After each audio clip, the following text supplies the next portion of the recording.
We're here at the StarCityGames.com Modern Open in Indianapolis, part of the SCG Tour brought to you by Ultimate Guard. I'm Nick Miller alongside Card Hoarder's own Caleb Scherer. How you doing, sir? Hey, doing all right. Now, you've won an invitational, you have a Storm token as yourself, your likeness on the card. So it's only fitting that you're playing Storm here again. If there's a format you can play it, you try to play it. Oh, exactly. Every time. And Modern has had its share of previous Storm builds. Correct. And of course, previous versions with Pyromancer's Ascension and stuff like that, you tried, kind of moved off of, but now you're back. Yeah. And how come? Well, of course there was the death knell, quote unquote, of Storm about a month ago when Probe was banned. So kind of what that did in its current iteration was destroy the Pyromancer's Ascension plan. Since now there's no cheap way to oops, like, look how great my draw was to turn that on turn 3 consistently in any way. So kind of what the world was falling back to was the Gift Storm deck, which kind of popped up during Eldrazi Winter and Detroit, where basically you're reliant completely on Gifts Ungiven or Goblin Electromancer, preferably with that in play to gifts for, now like a bunch of rituals and a Past in Flames to just kind of actually deterministically go off versus, hey, let's cast like all the cantrips where you have to run about 20 of them to do that. And this, of course, was aided by your second virtual copy of Goblin Electromancer here. Baral, Chief of Compliance, straight out of 8th Revolt. As Probe goes away, here comes Baral to fill in. And that was kind of the awesome part was, hey, we picked up something, so maybe that's worth looking into. And then what's kind of awesome is that, while Gifts works really well, of course, with Electromancer before, is now that we have a critical mass, so kind of the classic, if it's an native in Modern and it's a broken effect, it's probably going to spawn an archetype.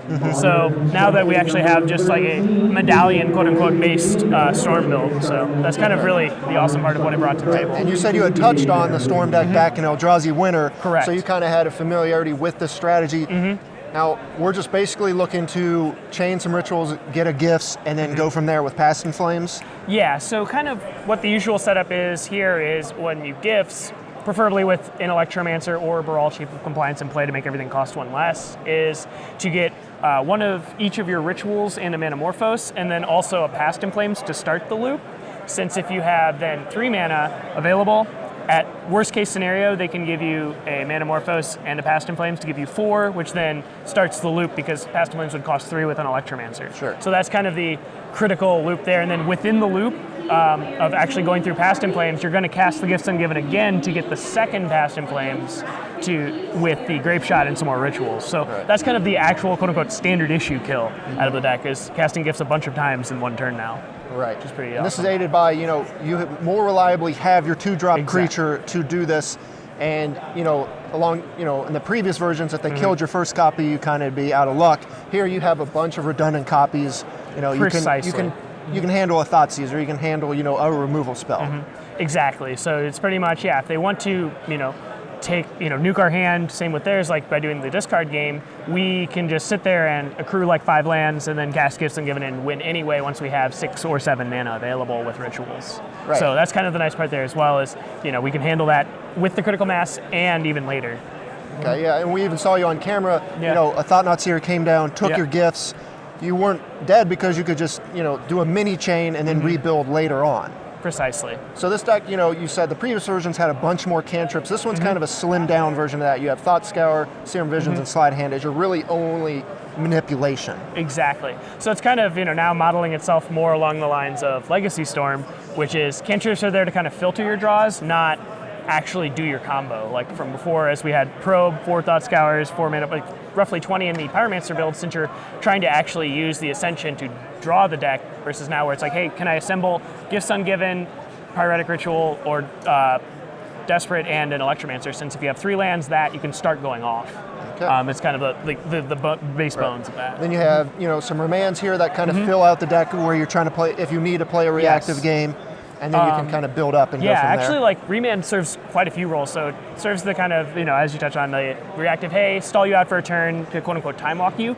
But one thing that has actually come up for me multiple times today is either remanding my own storm spell. For instance, I had to remand and empty the warrens early, then and then recast it again to generate critical mass of goblins. So we're able to kind of quote unquote double up our storm, or we're able to counter our own spells and utilize the Baral kind of subtext, which is whenever we counter a spell, we get to draw a card and discard. So I'm able to do that with some of my own spells to loot deeper into my library and get them in the graveyard for, say, a Past in Flames as well.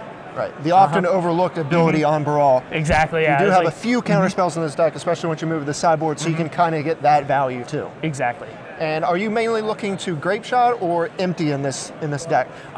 Mainly I'm looking to Grape Shot. So we run 2 in the main deck right now, so kind of with those gift sloops, a lot of times you'll have one in the yard and then flash it back for about 11 or 12 and then just go get the other one.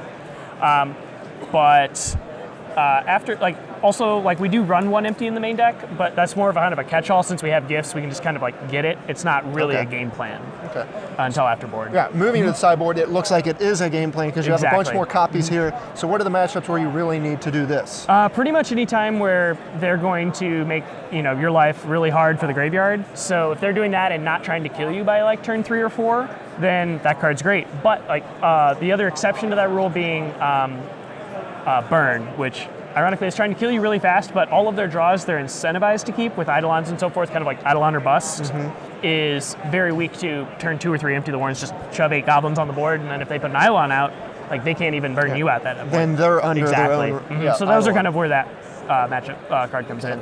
Looks like we also have a Blood Moon kind of sub BC strategy of the deck. Yeah, it's kind of mostly there just to buy time in matchups where it completely shuts them down for at least 2 turns or so. Like Banto, Eldrazi, Tron, we all have seen that they can beat it, in the end game, but this deck, well, we can fetch up basic islands all day and then our non-basics can start the ritual chain. So it's kind of awesome to just buy time, which is a little bit of a different use than usual. And we have Dispel as your other counter spell here, protect the combo, but also get some, value later on. Yeah, this one's more for when we need to actually be fighting on the stack, since Remand does kind of a bad job of actually stopping them from casting their counterspell. When they don't have much to do, they can still just recast it. Sure. So we just kind of can slot them in and out for when, it's do we need to actually let that spell resolve or do we need tempo? Right. Lightning Bolt, I feel like I've seen this in the main deck in the previous versions. I think Infect was more of a player back then. I assume this is for the super fast matchups. Yeah, pretty much it's for everything super fast, and it does double duty by killing pretty much any hate piece in the format by, since they usually have a 2 in their toughness box, so that's kind of nice as well. With that, and sometimes you just board them in when they might have a hate bear or 2, and 3 damage upstairs is not irrelevant, especially when you have the empty plan coming in as well. Yeah, the chip damage can add up, especially when you're kind of constrained on mana sometimes. Exactly. Then anything that Bolt doesn't handle, I assume Repeal and Echoing Truth are there to pick up the other ones. Precisely, yeah. Just having 2 Echoing Truth and then the 1 Repeal, just kind of having the 1 of out for Chalice, since Chalice will normally be set at 2 against you versus 1. So just have that in there. Okay, so what's it like playing Storm again in Modern and what it looks to be kind of a more relevant build or a stronger build now? It feels awesome. I've kind of felt lost in Modern for a long time. I've really been bouncing around for over a year now.